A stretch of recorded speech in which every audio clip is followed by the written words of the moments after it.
Chapter number 15th. Chapter number 15th is pottery. The art of making useful articles from clay is called pottery. It is believed that early people started making clay pots for storing grains, seeds, and water.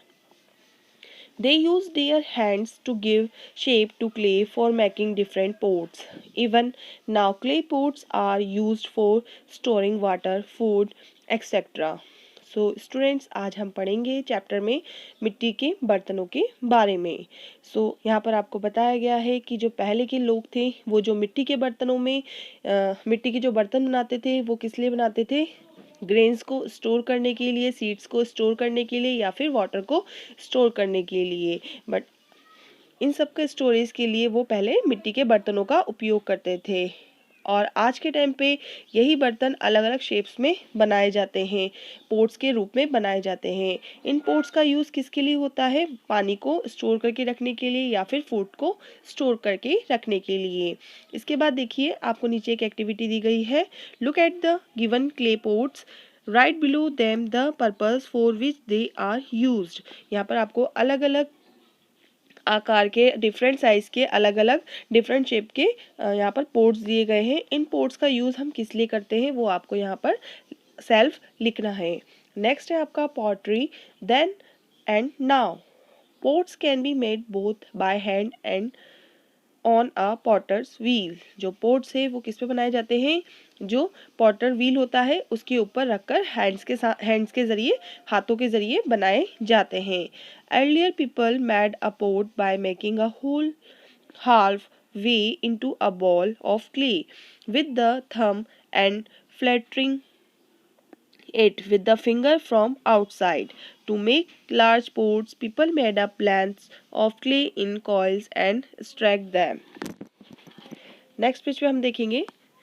अब देखिए यहाँ पर आपको first page पे बताया गया था कि किस तरीके से जो पहले के लोग थे वो घड़ों को बनाते थे, मतलब कि जो बर्तन होते थे पॉटरी वाले, मिट्टी के जो बर्तन होते थे उनको किस तरीके से बनाते थे।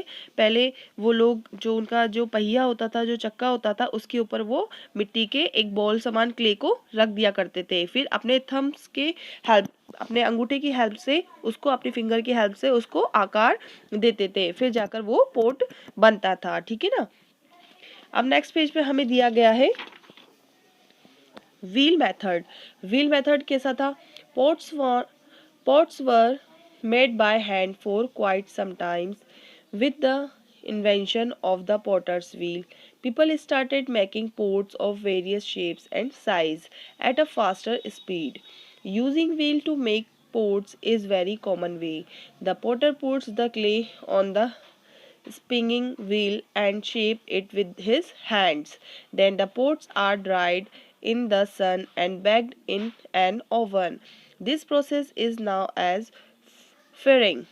अब देखिए यहाँ पर आपको बताया गया है कि किस तरीके से पोट्स जो होते हैं उनको बनाया जाता है। सबसे पहले जो पॉटर होता था वो अपने पॉटर व्हील के ऊपर क्ले को डाल दिया करता था, जो मिट्टी होती थी जिससे पोट बनाए जाते हैं उसको रख दिया करता था। फिर अपनी फिंगर्स, अपने हाथ की सहायता से उनको शेप देता था, जिस शेप का उसको पोट बनाना है उस शेप का वो पोट बनाता था। ठीक है, उस साइज का, उस शेप का वो पोट बनाता था। इसके लिए वो अपनी फिंगर से उसको शेप दिया करता था।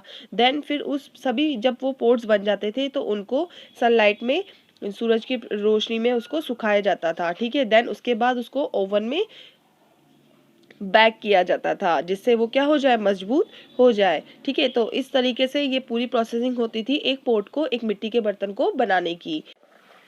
तो इस तरीके से पोट्स को रेडी करने की पूरी जो प्रोसेसिंग होती थी उसे फायरिंग कहा जाता था।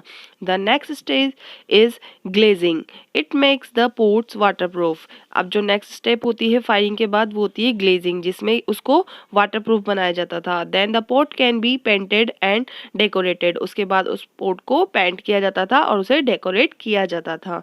Clay pots are very easily available and are not expensive.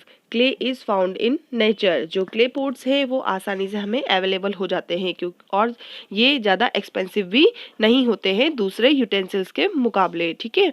और जो ये क्ले है वो हमें नेचर से ऐसे ही प्राप्त हो जाती है। तो इस तरीके से आपको यहाँ पर बताया गया है कि किस तरीके से एक पॉट को तैयार किया जाता है। ओके, नेक्स्ट है हमारा हैंड मेकिंग मेथड, कि किस तरीके से हैंड के ज़रिए यहाँ पर काम किया जाता है। तो hand making method is very simple and easy. It does not require a wheel. There are 3 kinds of hand making method. अब देखिए यहाँ पर आपको बताया गया है जो हैंड मेकिंग मेथड है वो कई ज़्यादा सिंपल है, कई ज़्यादा ईजी है। इसमें हमें व्हील की रिक्वायरमेंट नहीं होती है। पहले जो मैंने आपको व्हील मेथड बताया था उसमें व्हील की रिक्वायरमेंट होती है, क्योंकि वो व्हील के ऊपर ही मिट्टी को रखकर उसको शेप दिया जाता था। पर जो हैंड मेकिंग मेथड है इसमें व्हील की रिक्वायरमेंट नहीं होती है, व्हील की कोई ज़रूरत नहीं होती है। ये इसमें 3 काइंड्स ऑफ बताए गए हैं आपको हैंड मेकिंग मेथड। फर्स्ट है आपका शेपिंग, फिर है फायरिंग, फिर है आपका ग्लेजिंग, ठीक है। अब नेक्स्ट आता है आपका पोस्ट today. We need different types of size of vessels to store things. Today, most people use vessels and post made of metals such as steel and aluminium, or pot of plastic, glass, or china clay. We use these vessels to store food, cook food, and serve food. Big clay vessels are used to make curd and other things. Several toys for children are also made of clay.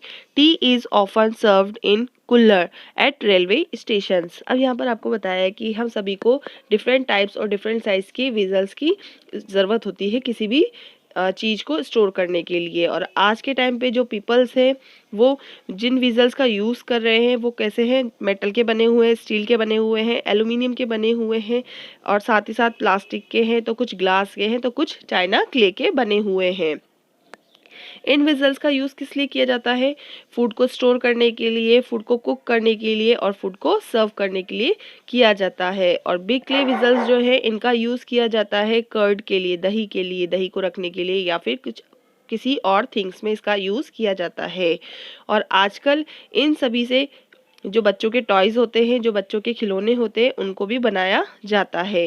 इसके साथ साथ आपको यहाँ पर बताया गया है कि जो हम चाय पीते हैं वो किस में पीते हैं? कुल्हड़ में। कहाँ पर मिलते हैं ये कुल्हड़? हमें रेलवे स्टेशन में देखने को मिलते हैं, ठीक है। तो ये था आज का आपका चैप्टर जो यहीं फिनिश हो गया है।